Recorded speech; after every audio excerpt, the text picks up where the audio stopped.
Bonjour à toutes, bonjour à tous et bienvenue sur TV Vendée dans votre matinale du lundi 13 janvier. On fait un petit bonjour à Antoine en régie, notre réalisateur préféré. Et je vous rappelle en même temps que si vous souhaitez réagir à l'actualité du jour, vous avez le numéro donc du WhatsApp officiel de la matinale qui vient de s'afficher. N'hésitez pas à envoyer un petit message avec votre prénom et votre commune de résidence. Bon courage à vous si vous êtes sur le départ en direction du travail ou de l'école aussi pour certaines et certains. Nous avons reçu il y a quelques instants notre invité du jour, Alain Leboeuf, président du conseil départemental de la Vendée, pour parler avec lui notamment des perspectives en cette année 2025. Interview que vous retrouverez bien sûr sur tvvendée.fr. Voici maintenant les titres de l'actualité du jour. Nous parlerons du Vendée Globe bien sûr avec un point sur la situation de la course et le classement. Nous reviendrons sur l'abandon hier d'Éric Bellion, le skipper de Stand As One, et nous ferons le point sur les dernières estimations d'arrivée pour les deux leaders, Charles Dalin et Johan Richomme. Il devrait rejoindre les Sables d'Olonne la nuit prochaine. Le mois de janvier est aussi l'occasion de faire attention à sa santé avec le Dry January, le mois sans alcool, après les excès qui ont peut-être été faits durant les fêtes. Vous verrez que les cavistes et les brasseurs vendéens proposent donc de plus en plus de boissons sans alcool et ils rencontrent un beau succès. Et puis la Vendée compte désormais plus de 700 000 habitants avec 6 000 habitants de plus chaque année depuis 2016. C'est ce que révèlent les derniers chiffres publiés par l'INSEE. Mais concrètement, à quoi servent ces chiffres et comment sont-ils établis? Nous vous l'expliquerons dans quelques minutes. Mais avant de développer ces titres, on fait un petit tour du côté de votre météo pour aujourd'hui, avec ce matin sur l'ensemble de la Vendée, eh bien un grand et beau soleil, quelques nuages dans les terres mais rien de méchant. Les températures sont très nettement à la baisse depuis ce week-end avec moins 2 degrés dans les terres, moins 1 degré sur les côtes vendéennes. Dans l'après-midi, le soleil sera présent sur l'ensemble du département avec les aussi de températures qui vont rester bien fraîches, comptez 2 degrés dans les terres, 4 degrés sur le littoral vendéen. On fait le tour également pour les marées aujourd'hui avec donc une basse mer à 10h15 et 22h30, pleine mer 4h15 et 16h40, coefficient de 77 à 81. Le passage du Gois lui sera au plus bas à 10h40 ce matin et ensuite à 23h. Le petit point également sur vos marchés pour aujourd'hui avec 3 marchés, celui de Benay c'est de 8h à midi, place du Champ de Foire, le marché également de Jars-sur-Mer de 8h à midi et demi, place des Ormeaux, et puis celui des Sables d'Olonne, c'est de 8h à 13h au niveau des halles centrales. Attention, les halles centrales des Sables seront fermées en février prochain pour travaux. Nous aurons l'occasion d'en reparler. Un petit point sur vos conditions de circulation avec ce matin, eh bien les traditionnels ralentissements aux entrées des principales agglomérations vendéennes, notamment du côté de La Roche-sur-Yon, et plusieurs travaux à vous indiquer. Travaux sur la D948B, l'axe Chantonnay-Bournezeau, où la circulation est réduite à une voie. Travaux également sur la D160 à l'entrée des Essarts côté autoroute avec une circulation alternée en raison des travaux d'enfouissement de la fibre optique.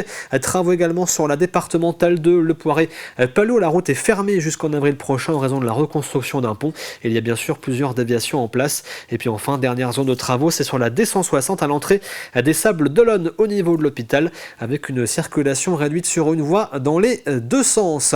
Et en ce 13 janvier, nous fêtons les Yvette et les Yvelines. Bonne fête donc à toutes. Et puis une petite anecdote pour aujourd'hui. On fête l'anniversaire de la création de l'aérodrome René Cousinet à La Roche-sur-Yon, appelé plus communément l'aérodrome des Ajoncs, créé donc en 1935. On passe maintenant à l'actualité du jour. Voici le flash.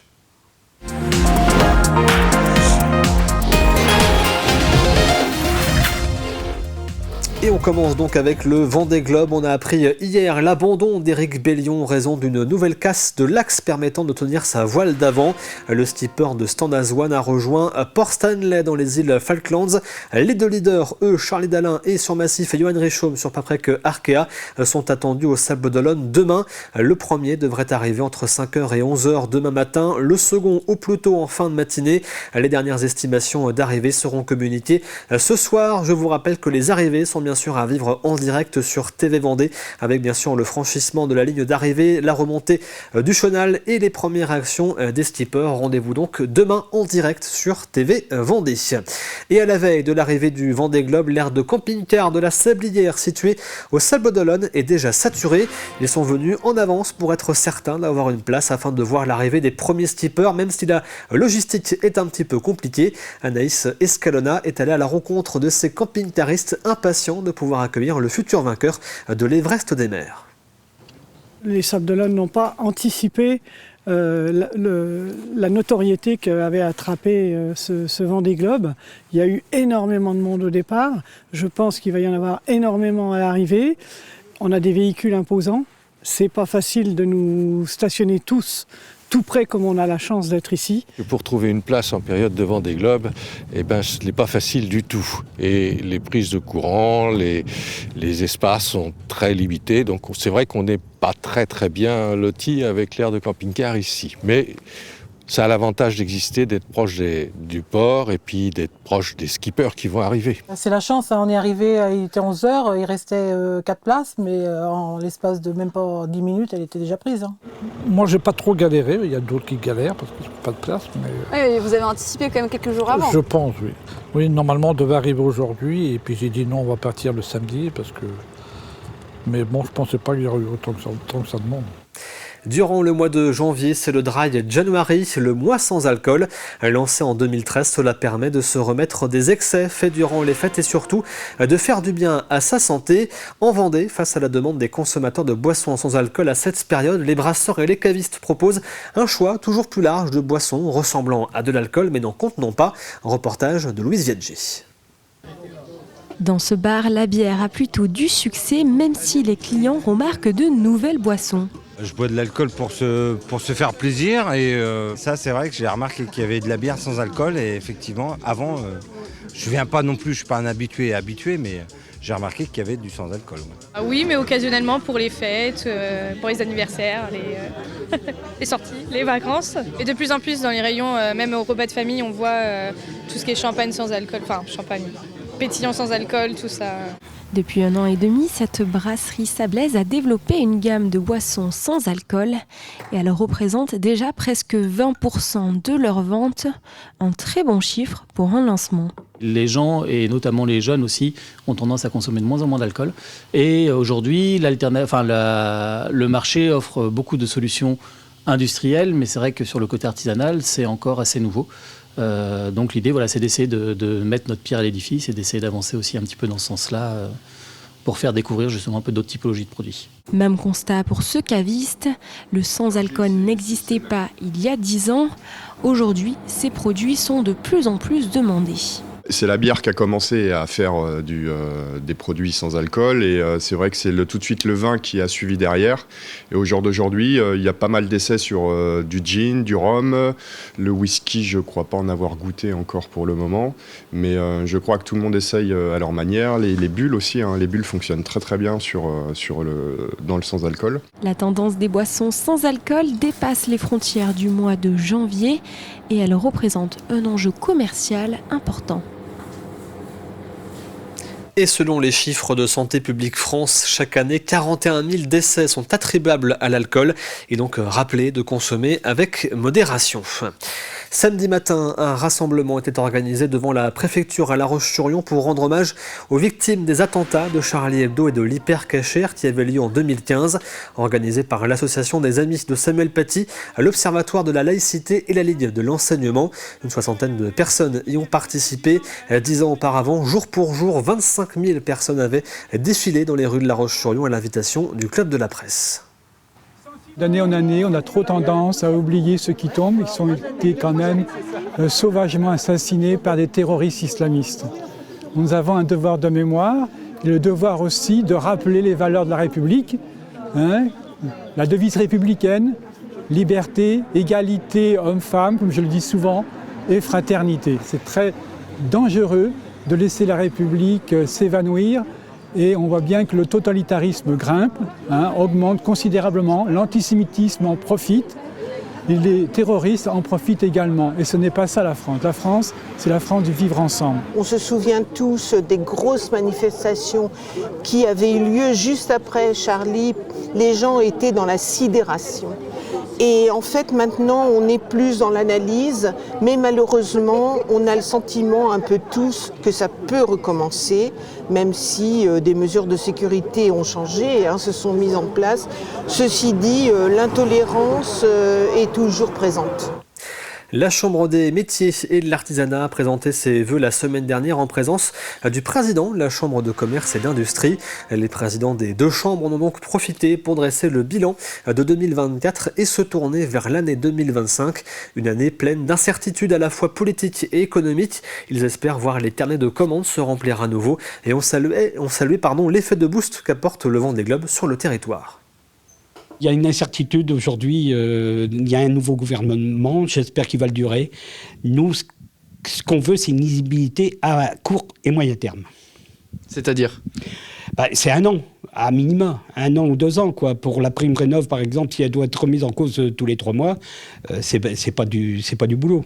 Pour l'entrepreneuriat vendéen, moi je vois une bonne année parce qu'on a eu des événements quand même en Vendée qui font que les entreprises sont optimistes quand même parce que, et on dit toujours que les années du Vendée Globe sont des bonnes années. 2024 est une année sur laquelle il y a eu un ralentissement économique en France et la Vendée n'a pas été totalement épargnée. Donc nous avons des ressorts très positifs qui nous permettent de nous en sortir très bien sur le territoire. Mais nos locomotives que sont l'industrie, le bâtiment ont un peu souffert et donc l'enjeu il est d'aborder 2025 avec cette conscience-là. Nous vous en parlions la semaine dernière, la Vendée a officiellement dépassé les 700 000 habitants, et cela depuis 2022, c'est ce que révèle le dernier bulletin publié par l'INSEE fin 2024. Une croissance de la population qui frôle les 1%, soit près de 6 000 nouveaux habitants chaque année depuis 2016 dans le département. Mais alors à quoi servent réellement ces données statistiques ? Comment sont-elles établies ? Les réponses avec Florian Wozniak. C'est un rendez-vous incontournable de la fin d'année pour les communes ou les départements. Le 19 décembre dernier, l'INSEE a publié les chiffres des populations de référence de l'année 2022. Car oui, c'est une spécificité. Le nombre d'habitants n'est authentifié que 2 ans après la réalisation du recensement, comme nous l'explique Blandine Legrand de l'INSEE des Pays de la Loire. Comme la méthode du recensement est basée sur un cycle quinquennal, donc de 5 ans, le chiffre de population correspond à la situation pour l'année au milieu du cycle de 5 ans. Donc là, 2022, lorsqu'on est fin 2024. Alors à quoi servent concrètement ces chiffres de la population de référence, si ce n'est connaître la démographie d'un territoire ? Eh bien, en voici la réponse. C'est ce qui sert effectivement notamment à la détermination du budget que l'État alloue aux différentes communes. Par ailleurs, le recensement de la population permet d'avoir des éléments sur les caractéristiques des habitants, ce qui permet de guider aussi les politiques publiques au niveau local. Savoir que s'il y a beaucoup de familles qui arrivent avec des enfants en bas âge sur un territoire, il va falloir construire des crèches. Les chiffres annoncent une population vendéenne de 706 340 habitants au 1er janvier 2022, une augmentation de près de 36 000 habitants depuis 2016, soit les populations réunies de Chaland et de Saint-Hilaire-de-Riez. L'augmentation de la population est notamment très marquée sur une large bande littorale allant de la Barre de Mont à la Tranche-sur-Mer, et sur aussi la moitié nord du département. En revanche, la dynamique est moindre au sud et à l'est du département. Il y a également un autre phénomène, disons, qui est nouveau peut-être cette année dans le département de la Vendée, c'est que la communauté de communes de Fontenay-Vendée gagne des habitants alors qu'elle en perdait auparavant. Vous l'avez donc compris, le comptage de la population ne s'arrête jamais. Et dès le 16 janvier prochain, c'est le recensement de l'année 2025 qui va commencer. On se tourne vers votre météo de ce lundi matin maintenant et le soleil est au rendez-vous sur l'ensemble de la Vendée malgré quelques nuages dans le bocage. Les températures sont très nettement à la baisse depuis le début du week-end et cela se confirme aujourd'hui avec moins 2 degrés à La Châtaigneraie et Chaland, moins 1 degré du côté de Montaigu, Fontenay-le-Comte, La Roche-sur-Yon, les Sables-d'Olonne et la Tranche-sur-Mer et 0 degré sur l'Île-Dieu. C'est la fin de ce journal, on continue avec l'actualité sportive cette fois-ci. Voici le récap sport du week-end.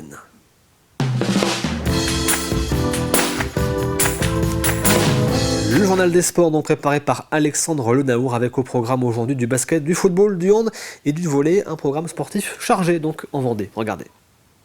Salut les sportifs, c'est lundi et c'est l'heure de votre journal des sports du 13 janvier 2025. Au programme du basket et le derby vendéen en National 1, la Coupe de France pour les féminines de la Roche-ESO, double rencontre de Footnet pour les Sables d'Olonne, et puis retour en championnat pour les Lyonnaises du RVHB et les volleyeuses de l'AS Landaise. Et on démarre avec l'un des rendez-vous qui était à suivre en direct samedi soir sur TV Vendée, le derby vendéen de National 1 masculine entre Chaland et les Sables d'Olonne.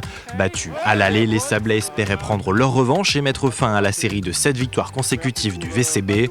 Devant à la pause, les Sables d'Olonne vont peu à peu plier face à l'intensité imprimée par le groupe de Sébastien Lambert. Chaland parfait son retard et prend les commandes pour ne plus jamais les lâcher. Les Chalandais s'imposent 86-80 devant leur public salle Michel Vrignot et enchaînent un 8e succès de rang en championnat. Sur les terrains de football, pas de championnat ce week-end pour les féminines de la Roche-ESO. Les Ornésiennes retrouvaient la Coupe de France. Et pour ce 16e de finale, c'est le FC Lorient qui se présentait hier dimanche au stade de Saint-André-d'Ornay. Les Vendéennes ont fait respecter la hiérarchie face à la formation morbihanaise qui évolue une division en dessous en Régional 1. Les joueuses d'Anthony Gauvin ont rapidement ouvert le score sur pénalty avant de se faire surprendre avant la pause sur cette erreur de relance de la gardienne lyonnaise. Dans un deuxième acte plus débridé, la Roche-ESO reprend les commandes sur cette tête signée Eline Moreau. Victoire 2-1, les Lyonnaises poursuivent leur aventure en Coupe de France et prennent rendez-vous avec les 8e de finale. On savait que ça allait pas être simple, voilà, c'est pas parce qu'elles sont à un niveau en dessous que la qualité n'est pas là. Moi j'avais vu un match, on avait analysé aussi sur la vidéo. On peut faire beaucoup mieux et je trouve que physiquement on n'a pas aussi été à la hauteur. On n'a pas été aussi à la hauteur sur l'envie, la détermination qu'on peut avoir sur des matchs de coupe. Lorient a fait le match qu'il fallait. Au final, on a la qualification, on a gagné et c'est un petit peu le principal. Du côté des Sables d'Olonne, le cuir résonnait aussi samedi soir à la salle Océan. Place à la 6e journée de la D1 de Footnet pour les Sables Vendée Football qui disputaient 2 rencontres. Face à leur meilleur ennemi nantais, le groupe emmené par son capitaine Kevin Castellao n'a pas su se défaire de cette première rencontre. Plombé par la blessure d'Adrien Robin et après plusieurs belles occasions manquées, les Sablais s'inclinent 3-7-1 face à Nantes. Les Sablais ont en revanche su se ressaisir pour leur seconde rencontre et bien que pénalisé par 2 nouvelles blessures, le trio du LSBF s'en sort face aux Corses de Kasinka, succès 3-7-2. Samedi soir, la Roche-Vendée Handball faisait son retour en National 1 féminine. Près d'un mois et demi après son dernier match de championnat, la formation lyonnaise recevait Mios Biganos. En dedans, en début de rencontre, les filles entraînées par Ophélie Charbonneau ont su parfaire petit à petit leur retard en première période. Oubliez les pertes de balles et les contre-attaques offertes aux Girondines, la Roche retrouve de l'allant en défense comme en attaque. Devant d'une longueur à la pause, le RVHB met définitivement la main sur la rencontre en deuxième, bien supérieure dans l'intensité physique imposée aux visiteuses. La Roche s'impose 28-25 et signe un 6e succès consécutif en championnat. On a une belle reprise en milieu de première mi-temps où on resserre les boulons défensivement. Donc chapeau à l'équipe pour la reprise en première mi-temps parce qu'on aurait pu couler. Le plus important, c'est ce qu'on a fait en première mi-temps pour revenir au score et la construction de la deuxième mi-temps qui a vraiment été une construction de la victoire à la fin. Et puis on termine ce journal des sports du côté des Landes-Génusson. Samedi soir, retour aux affaires pour l'AS Landaise face à l'équipe 3 des Neptunes de Nantes. Les Vendéennes en maillot vert ne sont pas parvenues à rivaliser avec leurs voisines nantaises. Un premier set accroché, un deuxième qui l'est tout autant, mais les joueuses coachées par Mohamed Benani flanchent en fin de manche. Les visiteuses font davantage tourner dans le 3e set. Les Landes-Génusson en profitent alors pour ravir la 3e manche. Mais Nantes resserre la vis dans le 4e et ne se laisse pas embarquer dans un set de plus. Les Landaises entament 2025 avec une défaite 3-7-1. La mission maintien continue. Voilà, vous savez tout ou presque de l'actualité sportive du week-end. Et puisque le sport ne s'arrête jamais sur TV Vendée, rendez-vous dès ce soir à 18h45 pour 85 chrono. Et comme vient de le dire Alexandre Lenaour, le sport ne s'arrête jamais sur TV Vendée. On parle donc maintenant du Vendée Globe avec un petit point sur ce qui s'est passé durant le week-end et l'abandon de Eric Bellion, le skipper de Stade Azouane. On reparle également du point sur le classement de la course avec l'arrivée possible des 2 leaders demain du côté des Sables d'Olonne. Et puis de gros temps également, une météo compliquée subie notamment par Violette d'Orange, la Benjamine de la flotte avec une voile en moins. Regardez. Éric Bellion a été contraint à l'abandon, victime d'une avarie avant le passage du Cap Horn. Sa réparation d'accroche de voile d'avant a une nouvelle fois cédé. Pour réparer, il devait se mettre à l'abri sous le vent des Falklands. Mais avec 30 nœuds de vent, des rafales à 50 nœuds pour sauvegarder son mât, il n'a pas eu d'autre choix que de demander assistance. Le marin s'est amarré à Port Stanley. Parce que j'ai eu peur, là. Je vais pas savoir l'aventure. Je ne trouve pas que je suis posé, je vais rencontrer l'aventure que ça a été, quoi. On est à l'abri, le bateau est intègre, il n'y a personne de blessé. Au nord des Falklands, Violette d'Orange continue sa route dans du vent fort, mais sans J3. Cette voile d'avant importante lors du gros temps est pour le moment inutilisable. Là, il y a 40 et ça va être comme ça pendant 20 heures à peu près. Mais du coup, c'est un peu chaud. Pas hyper sereine. Un peu plus haut, Sébastien Marcet et Louis Duc, pris dans l'anticyclone, ont trouvé des conditions bien plus agréables. Ouais, une petite mer qui nous emmène tranquillement. Alors on est au près maintenant, avec une belle houle par l'arrière. Ce matin, j'ai eu la chance de prendre mon café en terrasse avec le souffle des baleines autour de moi. Donc voilà, un petit moment magique. Au large de Salvador de Bahia, le trio Dutreux, Davis, Crémer fait face à des épisodes orageux où prudence et mer de sûreté. Je dois avouer que j'ai peur en fait. J'aime pas ça du tout. J'ai éteint mes aériens, j'ai éteint toute une partie électronique dont j'avais pas besoin. Au classement de 15 heures, 148 000 séparent Charlie Dalin de Johan Richomme. Si ce dernier est un peu plus rapide, la conjecture devrait rester favorable pour le skipper de Massif Santé Prévoyance. Le leader de la flotte devrait passer près de la pointe Bretagne Sud demain midi avant de filer vers les Sables d'Olonne, avec une arrivée estimée entre 5h et 11h mardi matin.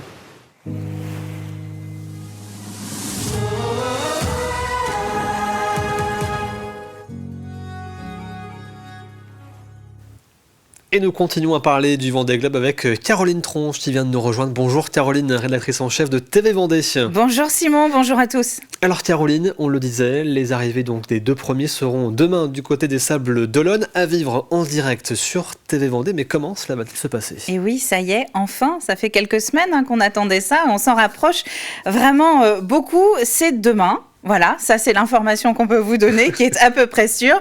Maintenant, quant à l'heure précise, aux dernières estimations, vous savez, on reçoit les ETA, les fameuses heures d'arrivée estimées, 2 à 3 fois par jour. Pour le moment, Charlie Dalin, alors pareil, il faut qu'il n'y ait pas d'avarie particulière, mais ce serait lui, normalement, qui passerait en premier la ligne d'arrivée. C'est entre 4 et 7 heures la nuit prochaine. Donc évidemment, ça va être à suivre en direct sur TV Vendée, avec toute l'équipe qui va être mobilisée dans le cadre d'une émission spéciale qu'on va prendre. On va prendre l'antenne de TV Vendée en partenariat avec Ouest France pour vous faire vivre cette arrivée. Normalement, si ça se fait entre 4 et 7 heures, il se pourrait bien que le passage de la ligne d'arrivée soit directement suivi de l'entrée dans le chenal, puisque le chenal des Sables d'Olonne, demain matin, on devrait y avoir accès jusqu'à 7h50. Donc si Charlie, et je crois de mémoire qu'il y a à peu près 3 quarts d'heure, 1 heure, entre la ligne d'arrivée et l'entrée dans le chenal, de temps de navigation. Donc si Charlie passe avant 6 heures la ligne d'arrivée, eh bien on est sûr de pouvoir la voir ensuite dans le chenal. Et donc à vivre bien sûr sur TV Vendée, avec bien sûr donc cette remontée du chenal en direct, mais aussi les premières réactions des skippers lorsqu'ils auront une fois bien le pied enfin à terre. Évidemment, on va retrouver toute l'équipe de TV Vendée avec donc nos confrères de Ouest France, à la fois le long du chenal, au milieu de la foule, parce qu'évidemment, il y aura du monde, quelle que soit l'heure. On les retrouvera également sur le ponton, au moment où Charlie va arriver et va accoster. Et nous les retrouverons aussi dans le village qui, rappelons-le, va ouvrir un petit peu plus tôt que prévu. Et donc nous avons parlé de Charlie Dalin, mais il sera suivi de près par Johan Richomme, qui est toujours deuxième pour l'instant, sur pas près que Arkea. On dit qu'il pourrait arriver en fin de matinée au plus tôt, mais par contre, si c'est le cas, il devra patienter pour entrer dans le chenal des Sables d'Olonne. Alors, là encore, juste avant de venir vous voir, je regardais les heures d'estimation entre 14h et 20h pour Johan Richomme. Alors, ça va se préciser au fil des heures, entre 14h et 20h. Et donc, le chenal... non, ça, c'est les heures du chenal, pardon, entre 14h et 20h. Et Johan devrait arriver au plus tard à 17h. Donc là, ça devrait passer. Là aussi, à nouveau à suivre sur TV Vendée, donc plutôt sur la fin d'après-midi. Et bien sûr, il y aura sans doute encore plein de monde, de public sur ce chenal des Sables d'Olonne, même si Cissé. Tard dans la nuit, on a vu tout à l'heure les camping-caristes qui sont arrivés très tôt pour bien sûr vivre cet instant. Et Sébastien Simon qui est attendu, 3e du podium, à vivre là aussi sur l'antenne. Ce sera le 16 ou le 17, c'est-à-dire soit jeudi, soit vendredi. Ce qui est sûr, c'est que toute la semaine, il devrait faire beau. Donc ça va bien se passer. C'est une bonne nouvelle. Merci beaucoup Caroline Tronche d'être venue. Donc on rappelle les arrivées du Vendée Globe à suivre demain en direct sur TV Vendée, bien évidemment. On passe tout de suite au jeu de la matinale.